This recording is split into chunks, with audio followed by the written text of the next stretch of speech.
Assalamualaikum warahmatullahi wabarakatuh. Nama saya Muhammad Iqbal dengan NIM 424231104. Jadi pada video kali ini saya akan sedikit menjelaskan dan memberikan step by step bagaimana pengerjaan modul 3 yang berjudul Dasar Statistik.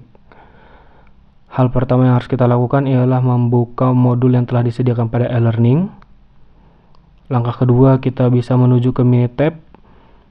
Pada Minitab kita buat dulu dua worksheet berbeda. Yang pertama kita beri nama koefisien korelasi dan yang kedua kita beri nama kovariansi.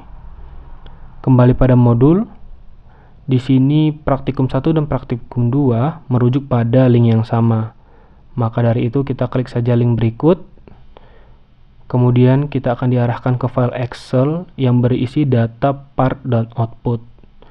Data part dan output ini bisa kita copy lalu kita pastekan di worksheet koefisien korelasi dan worksheet kovariansi. Untuk praktikum 1 koefisien korelasi, kita klik start, lalu kita pilih basic statistik dan kita cari correlation. Pada kolom variables, teman-teman bisa blok part dan output, kemudian klik select, dan ini kita bisa langsung klik OK. Tapi kalau teman-teman ingin melihat ataupun mengubah display plotnya, teman-teman bisa ke graphs. Apabila ingin melihat metode dan pengeksekusian akhirnya, teman-teman bisa lihat pada option dan result.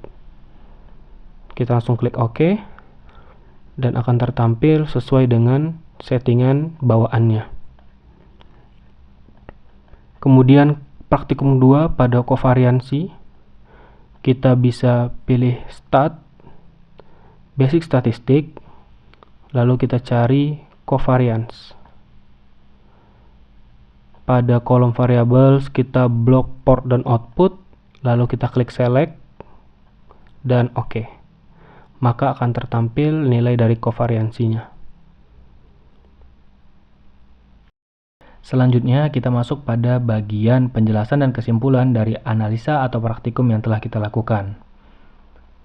Sebelumnya saya mohon maaf apabila rumus matematika yang saya gunakan saya bacakan dengan bahasa saya sendiri atau menggunakan bahasa yang mudah saya mengerti.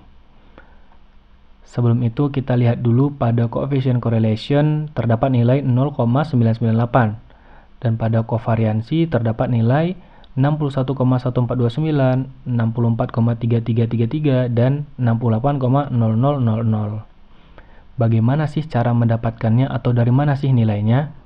Oke, saya akan sedikit menjelaskan bagaimana menentukan atau mencari nilai tersebut. Hal pertama yang harus kita lakukan adalah menentukan mean. Kita tentukan dulu mean dari part dan mean dari output. Bagaimana contohnya? Pada part misalnya, 256 ini kita jumlahkan sampai 270. Totalnya kita bagi dengan 7. Maka didapatlah mean dari part adalah 263,86.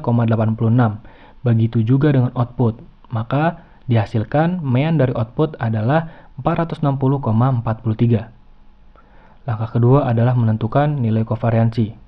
Kita tentukan dulu nilai yang tadi ada 64,3333 ya. Oke. Ada rumusnya. Rumusnya adalah kita cari dulu X, kita cari dulu Y, lalu hasil dari itu kita kalikan X kali Y. Kita cari X-nya dulu ya. X-nya rumusnya adalah part dikurang mean dari part. Jadi 256 dikurang dengan 263,86 hasilnya minus 7,86. Begitu juga dengan seterusnya. Lalu pada Y rumusnya adalah output dikurang mean dari output. Jadi 450 dikurang dengan 460,43. Dihasilkanlah minus 10,43. Begitu juga sampai seterusnya. Lalu untuk hasil adalah rumusnya X dikali Y. Misalnya, minus 7,86 dikali minus 10,43. Didapatkanlah hasil 81,98. Begitu terus dengan sampai data ke-7.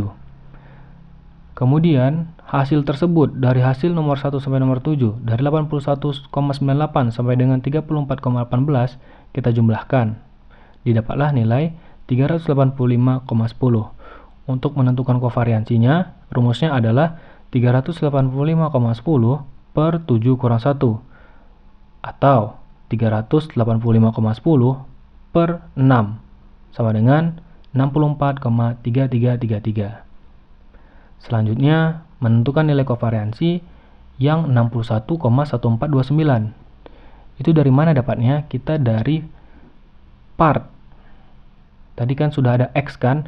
X itu part dikurang mean part. Sudah ada nih hasilnya. Nah, hasilnya ini dikuadratkan. Misalnya, minus 7,86 kita kuadratkan, maka dihasilkanlah 61,78. Begitu juga seterusnya. Maka, dari 61,78 dijumlahkan sampai 37,72, didapatkanlah nilai 366,99. Sama seperti rumus tadi, 366,99 per 6 atau 366,99 dibagi 6, didapatkanlah hasil 61,1429. Lalu kita masuk pada nilai kovariansi yang 68,0000. Itu merujuk pada mana? Merujuk pada bagian output. Jadi, kita merujuk pada Y. Y kan tadi sudah ada hasilnya tuh. Minus 10,43 dikuadratkan menjadi 108,78. Begitu juga sampai data ke-7 atau sampai seterusnya. Lalu hasil kuadrat tersebut kita jumlahkan. 108,78 dijumlahkan sampai dengan 31,03. Didapatlah hasil 408,34. Sama seperti rumus sebelumnya, 408,34 per 6 atau 408,34 dibagi 6. Didapatlah hasil 68,000000. Nah, dari situlah nilai kovariansinya. Lalu, bagaimana cara mencari nilai yang ada pada coefficient correlation? Nah, rumusnya adalah kita masukkan angka-angka tadi, 64,333 per akar 61,1429 dikali akar 68,0000. Didapatlah 0,998. Lalu apa kesimpulannya?